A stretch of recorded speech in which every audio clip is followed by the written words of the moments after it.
Inicijuojant Kauno skyriaus Socialistinio liaudies fronto, Judėjimo Vytis, Nepriklausomo žmogaus teisių centro, Visuomeninės piliečių sąjungos, Konfederacijos Jungtinis demokratinis judėjimas ir Asociacijos Lietuva be nacizmo, Kaune buvo organizuotas mitingas už laisvą ir nepriklausomą Lietuvą. NATO ne. Kauno miesto savivaldybė išdavė leidimą surengti šį mitingą spalio 17 dieną aikštėje prie Karo muziejaus. Buvo leista surinkti nedaugiau kaip 500 žmonių. Tačiau iki spalio 17 dienos per Lietuvą nuaidėjo gandai, kad mitingas neįvyks. Jį grasino išvaikyti ir žinomas Kauno nacionalistas Panka. Bet pati svarbiausia intriga prasidėjo spalio 17 dieną. Likus 2 valandoms iki mitingo pradžios Kauno valdžia nusprendė, gal mitingą perkelti į salą. Paskui nutarė iš viso uždrausti. Ką daryti? Tuo labiau, jog iniciatorių rankose buvo leidimas dėl mitingo. Aikštėje rinkosi žmonės iš Klaipėdos, Kretingos, Prienų, Vilniaus. Pasiekė žinia, kad prie Baltų policija sulaikė Šiaulių visuomenininką Žilviną Razminą. Jo mašinoje buvo padaryta krata ir atimti lapai, atsišaukimai. Jis atvežtas į Kauno policijos skyrių. Vakarop sulaikytas dar vienas visuomenininkas Juodaška, bet ne policijos, o karinės žvalgybos pareigūnų. Kažkaip neteko girdėti, kad Lietuvoje būtų paskelbta karo padėtis ir karinė žvalgyba galėtų nebaudžiamai siautėti. O kokiu pagrindu policija sulaikė Žilviną Razminą? Nesigilinant į diskusijas, mus pradeda neraminti pats principas, kodėl demokratinėje šalyje asmenims vykstantiems į mitingą yra apribojama laisvė ir prie ko čia karinė žvalgyba. Tai pasiklausykime, apie ką kalbėjo žmonės atvykę į mitingą. Gerbiami kauniečiai, susirinkome mes šiandien gan negausus būrelis, bet aš manau, kad šitie susirinkimai jie turi įsiplėsti iki pilno nepasitenkinimo prieš vykdomą mūsų valstybės, sakyčiau, engimą tautos. Jau nekalbant ten aukštesnėm temam, bet pažiūrėkime, ką duoda žmonėms. Gamyklų nėra, jų nesteigia, bet nuimti tą vildą vadinamą PVM-ais visko. Jie sugeba. Ir mes tylime, tylėkime ir gal tada, kai žmonių atsiras mirštančių iš bado, gal tada ir pradėsime kalbėti iš esmės, kaip yra. Ir jeigu Pukas, tarkim, organizuoja ir sako, kelkimės, prabuskime, aš palaikau 100%. Paimkime mūsų prezidentą vadinamą. Ji sugeba senais tarybiniais metodais įrodinėti, kad uždrauskime ir viskas bus tvarkoj. Uždraudžiam televiziją, uždraudžiam spaudą, na ir gyvenkim taip toliau. Tačiau aš manau, kad ir iš šito mažo būrelio žmonių ji plėsis, plečiasi ir tada prezidentė, vyriausybės žmonės turėtų suprasti, kad negalima didžiuotis iš tautos. Na, kur jūs matėte? Jie gauna 10 000, iš kur tie pinigai? NATO atnešė, kitos šalis. Tai yra jūsų, mūsų bendras darbas. Tačiau jie pasiekė, ką mes čia duosim? 700 gauna, 800, viskas gražu. Jie paimagi 10 000. Taigi, kiek galim tylėti? Vieną kartą burkimės, ieškokime žmonių palaikymų ir tiem, vadinkim, valdžiažmogiams uždrauskime. Paimkime dabar Kauno miesto merą. Davė, vadinasi, organizatoriai, aišku, ne aš organizavo šitą mitingėlį, davė leidimą ir staigiai ponas Kupčinskas išsigando. Taigi čia susirinks minia žmonių. Jie bijo į mūsų. Jie turi bijoti. Vadinasi, vienintelė išvada yra. Burkimės, jungimės ir pasakykim tautos alinimui ne. Ačiū. Gerbėmieji, kodėl Kupčinskas uždraudė? Jis puikiai žino, ten prieš kelis metus buvo pasakyta, kad jis yra melagis sukčius. Ten buvo pasakyta, kad Lietuvoje Kaune dabar gyvena tik apie 200 000 gyventojų. Turėtų gyventi 500 000. Jis negi priešiškai melavo, kad Kaune gyvena virš 300 000 gyventojų. Tai yra kauniečių naikintojas, varytojas į užsienius ir jis bijo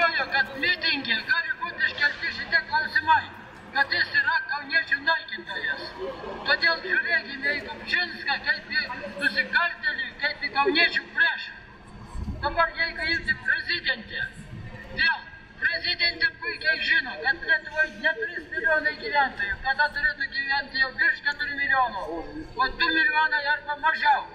Ji puikiai žinojo, kad apie pusę gyventojų tų sąrašinių yra vakaruose.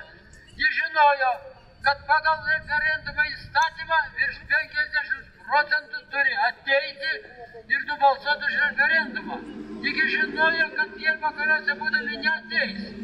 Žinojo, kad referendumo įstatymas pasenęs ir nusikalstamas. Tačiau ji pasirašė referendumo balsavimo datą, nepareikalavusi pakeisti referendumo įstatymo. Ji žinojo, kad reiškia pagal statistikos departamentą 2 milijonai 450 tūkstančių gyventojų, tai yra rinkėjai Lietuvoje. Pagal vyriausią rinkimų komisiją 100 tūkstančių ar 200 tūkstančių daugiau. Aiški klastotė. Ir prezidentė šitą žinodama padarė tos dalykus. Tai yra jį parodė, kad nesiskaito su žmonėmis, kad užsiima tik tai klastotėmis, kad ji yra aiškiai nusikaltėlė, ji negali būti prezidentu ir jai reikia kelti apkaltos procesą. Toks pasiūlymas yra pateiktas Seimui, tačiau mano manimu ir Seimas į tai nesureagos.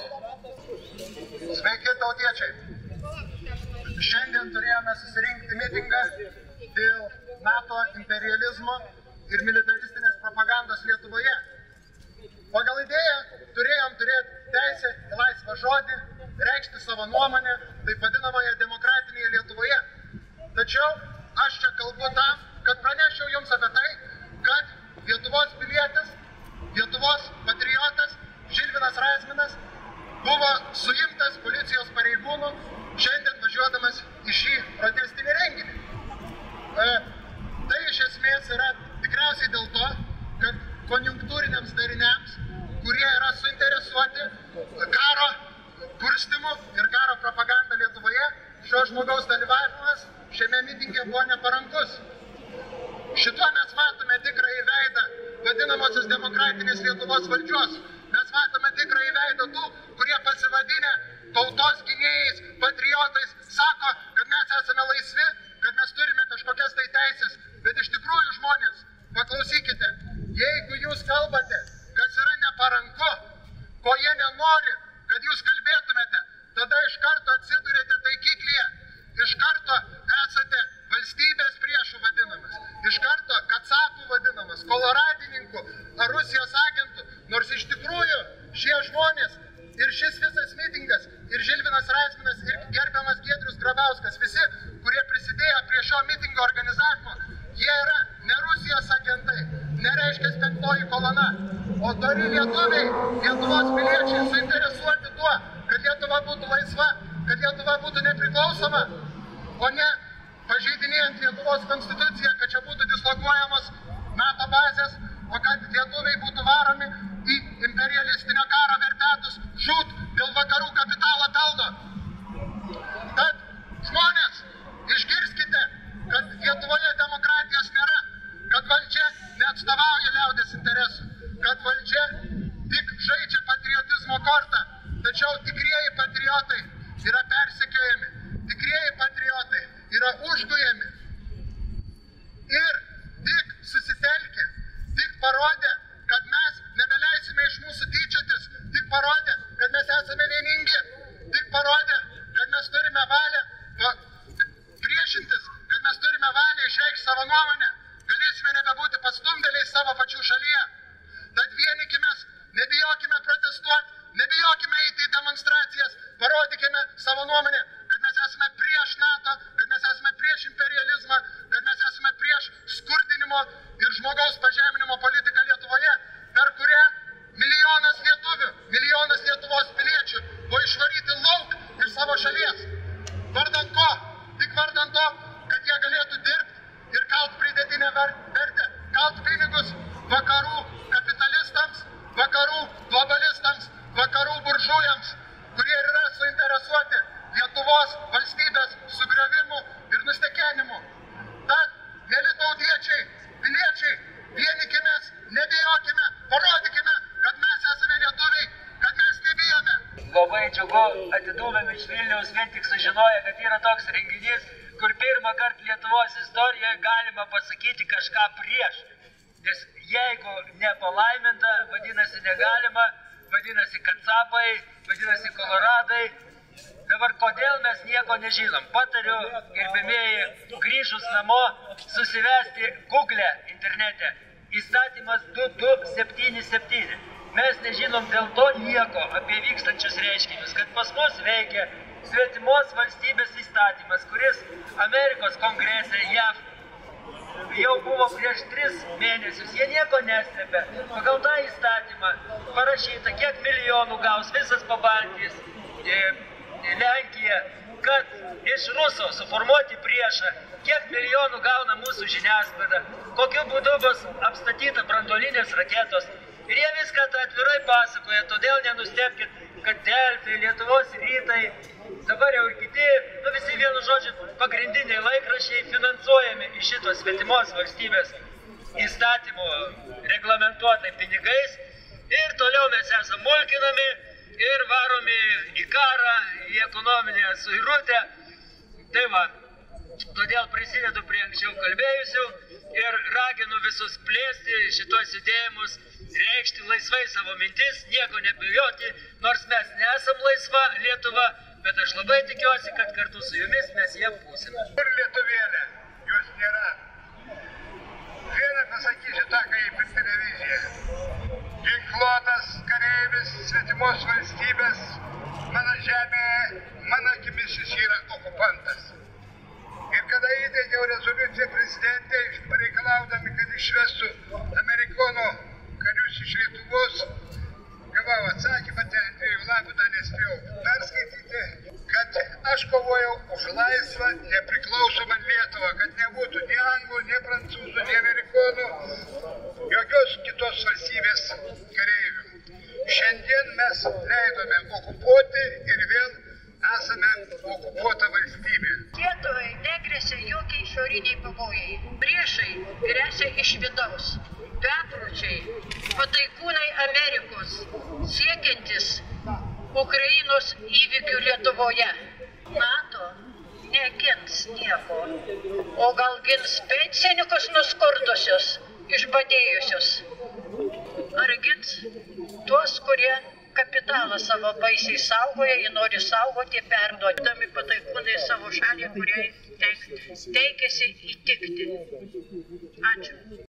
Iškart po mitingo jau pasirodė informacija, kad prieš mitingo organizatorius bus imtasi konkrečių persekiojimų. Ši informacija pasitvirtino po spalio 28 dienos. Prieš Giedrių Grabauską, Edvardą Satkevičių ir Juozą Vaikšnorą jau rengiama medžiaga teismui. Administracinės bylos keliamos visiems 3 oficialiems mitingo organizatoriams. Jiems gresia bauda nuo 500 iki 2000 litų. Taip Lietuvoje įgyvendinami Konstitucijos 25 ir 36 straipsniai, nurodantys, kad žmogus turi laisvę turėti savo įsitikinimus ir laisvai juos reikšti, žmogui neturi būti kliudoma ieškoti, gauti ir skleisti informaciją ir kad negalima drausti ar trukdyti piliečiams rinktis be ginklo į taikius susirinkimus. Dėkojame labai už dėmesį, dėkojame už tai, kad atėjote. Ačiū visiems, sėkmės. Ačiū.